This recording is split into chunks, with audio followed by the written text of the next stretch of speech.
Frères et sœurs en Jésus-Christ, bonjour. Bienvenue une fois de plus à notre émission Une minute avec Dieu.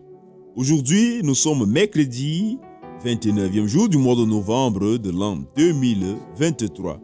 Nous bénissons le Dieu créateur du ciel et de la terre, le Dieu d'Abraham, le Dieu d'Isaac, le Dieu de Jacob, le Dieu de toute la bonté, le Dieu de toute la splendeur, le seul qui est digne d'être adoré, le seul qui est digne d'être loué, le seul qui est digne d'être magnifié. Il est le Dieu sans pareil, il est celui qui nous aime, il est celui qui est digne de toute la contemplation. Nous l'élevons, nous l'exaltons, nous le rendons grâce, ceci dans le nom puissant et souverain du Seigneur Jésus-Christ. Je suis le serviteur Manel.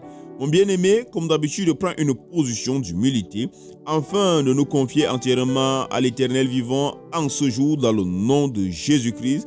Remettons notre journée entre les mains de Dieu. Alors, au nom de Jésus, nous sommes en prière. Dieu vivant, Dieu trois fois saint, Dieu de bonté, Dieu de grâce, de puissance, de magnificence, Dieu sans pareil, Père. Nous te rendons grâce, nous te disons infiniment merci, nous t'élevons, nous t'exaltons, nous te magnifions dans le nom puissant et souverain du Seigneur Jésus-Christ pour ce souffle de vie que tu as encore renouvelé en nos vies en ce jour. Éternel vivant, éternel puissant, nous venons devant ta face et nous nous prosternons car nous reconnaissons que nous sommes pécheurs. Nous reconnaissons que nous avons péché contre toi, que Seigneur, nous nous sommes éloignés de tes voies. Mais Père, tu es un Dieu d'amour, tu es un Dieu de miséricorde, tu es un Dieu qui pardonne les iniquités dans le nom de Jésus-Christ. C'est pourquoi, Père éternel, nous venons te supplier dans ce saint nom, dans le nom de Jésus-Christ, nous nous plaçons sous la croix, afin que ce sang qui a coulé à la croix coule également dans nos vies. Père éternel, ô Dieu d'amour, ô Dieu de bonté, nous espérons, ô Père, au ressuscité au nom de Jésus-Christ, afin d'être appelés fils de Dieu, tel que ta parole nous l'enseigne. Ô Père, qui est fidèle comme toi, qui est bon comme toi. Nous savons que tu es fidèle à ta parole, c'est pourquoi nous avons l'assurance qu'en ce jour, dans le nom de Jésus-Christ, nous sommes lavés et purifiés de toutes nos offenses. Éternel vivant, éternel magnifique, éternel puissant, ô Roi, tu connais les profonds désirs de notre cœur. Tu connais la profonde volonté que nous avons de te plaire tout au long de cette journée. Éternel Roi, nous ne savons, Seigneur Dieu Tout-Puissant, comment marcher. Malgré, Père éternel, la petite connaissance que nous avons, nous savons que tu es immense et personne ne peut te cerner. Il n'y a que ton esprit, tel que ta parole nous enseigne, qu'il n'y a que ton esprit qui peut sonder tes profondeurs. C'est pourquoi nous prions, ô Père, ô Roi, qu'en ce jour tu nous remplisses de ton esprit de manière à ce que ton esprit qui sonde tes profondeurs nous guide dans ta parfaite volonté. Seigneur Dieu, nous voulons être des sources de joie. Nous voulons être des sources de bénédiction. Nous voulons être des sources de grâce. Nous voulons être des vases que tu utilises afin que ta volonté parfaite s'accomplisse en ce jour. Ô Roi de bonté, Roi de grâce, Roi de puissance, nous te magnifions, nous t'exaltons, nous te disons infiniment merci dans le nom de Jésus-Christ pour cette autorité que tu nous donnes, Père éternel, pour cette autorité que tu déverses en nous dans le nom de Jésus. Père, c'est cette autorité que nous nous tenons et nous déclarons dans le nom de Jésus-Christ que toute programmation de l'ennemi, toute programmation du monde obscur, toutes choses qui ont été dites contre nous, tout piège qui a été placé devant notre chemin en ce jour, ces choses sont nulles et sans effet dans le nom puissant et souverain du Seigneur Jésus-Christ. Éternel vivant, éternel puissant, nous te bénissons et nous intercédons d'une manière particulière pour l'Église et l'humanité tout entière. Dieu vivant, Dieu puissant, tu es celui qui fait le bon et le mauvais temps. Nous prions afin que tu souffles en cette période un bon temps. Seigneur, souffle un temps de repentance, souffle un temps d'attachement à ta personne, souffle un temps de révélation de ta personne aux êtres que nous sommes. Merci Seigneur parce que tu délivres tous ceux qui ont besoin de délivrance. Merci Père éternel parce que tu guéris. Merci Père éternel parce que tu restaures. Merci Père éternel parce que tu fais des histoires nouvelles dans des vies en ce jour. Père, sois béni, Père, sois élevé, sois magnifié, sois exalté. C'est dans le nom de Jésus-Christ que nous t'avons ainsi prié. Amen. Nous sommes arrivés à la deuxième partie de notre émission. Il s'agit de celle du partage quotidien. Et aujourd'hui, je voudrais qu'ensemble nous continuions à partager sur ce point dont nous avons débuté hier. Hier, nous avons parlé de quelque chose. La Bible nous parle dans le livre de Jean, le chapitre 17, le verset 3.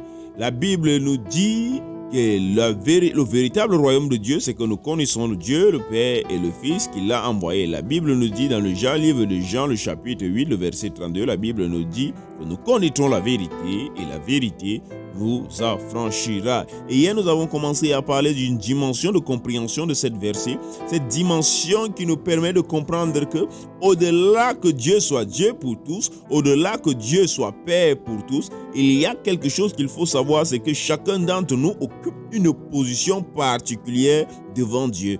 Et c'est en fonction de cette particularité, en fonction de cette position particulière, que tu devras également chercher à connaître Dieu. Hier, nous avons pris l'exemple sur le jeûne. Il y a des personnes qui ont fait des jeûnes pour obtenir un certain résultat. À cause de leur position, à cause du plan que Dieu avait dans leur vie, ils ont été exaucés. Il y en a d'autres qui ont fait des jeûnes, il y en a d'autres qui ont fait des jeûnes plus durs ou encore égal à ceux que les autres ont fait, mais ils n'ont pas eu l'exaucement auquel ils s'attendaient. Parce que mon bien-aimé, il faut savoir qu'au-delà de ce que la Bible nous enseigne, au-delà de la généralité, ce que nous enseigne l'Éternel vivant, ce que j'appelle généralité ici, c'est qu'il faut savoir qu'il y a des choses qui nous concernent tous.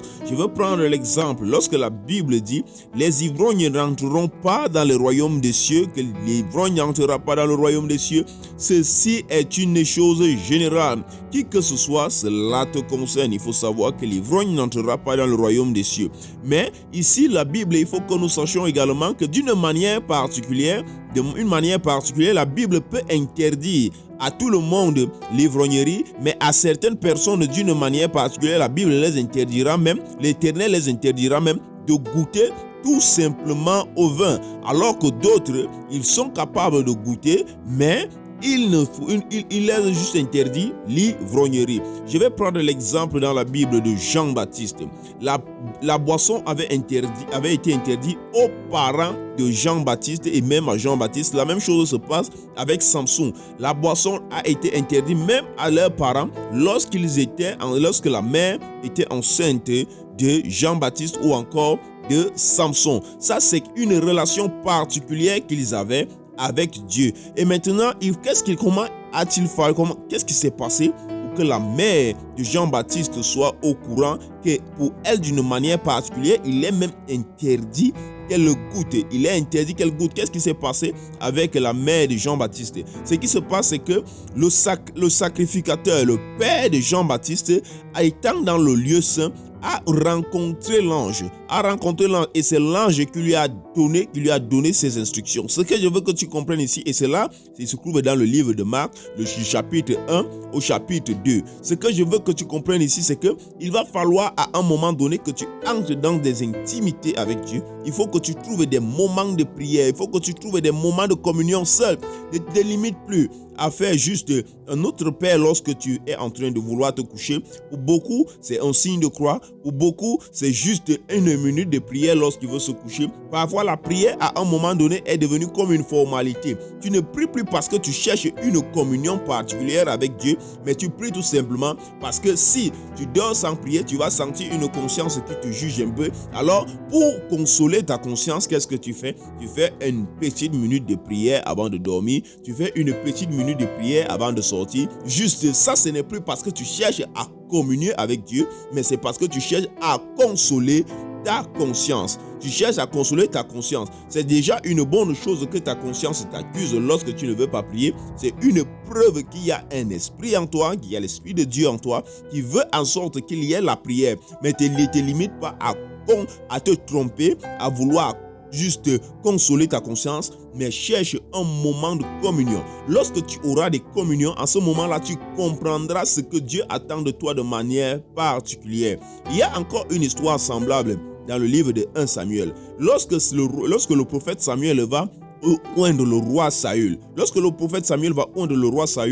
dans le livre de Samuel du chapitre 9 au chapitre 10, nous allons voir quelque chose, au chapitre 11, nous allons voir quelque chose. Le peuple va constater que celui que le roi Saül a oint, le prophète Samuel a oint, était plus grand que tout le monde, était plus grand physiquement que tout le monde, était plus beau physiquement que tout le monde. Alors, il était frappant pour eux que Dieu a choisi un homme grand, un homme fort, un homme qui se voit de manière physique, domine sur tout le monde. Et lorsque Dieu va vouloir encore oindre le roi David, et ceci dans le livre de Samuel, le chapitre 16, nous allons nous rendre compte que Samuel aura du mal. Samuel aura du mal à trouver l'homme que Dieu a envie de oindre parce que pour lui, il est en train de choisir également des personnes qui sont grands. Il est en train de choisir des enfants, des personnes qui ont l'air de ce que Dieu avait choisi la fois passée. C'est ce qui se passe souvent, le plus souvent avec nous. Nous croyons que Dieu fonctionne de la même façon avec tout le monde. Nous allons continuer. Demain, s'il plaît à Dieu. Mon bien-aimé, je t'invite à chercher à connaître Dieu d'une manière particulière. Que Dieu vous bénisse abondamment. À demain, s'il plaît à Dieu. Soyez fortement bénis. Shalom, shalom, shalom.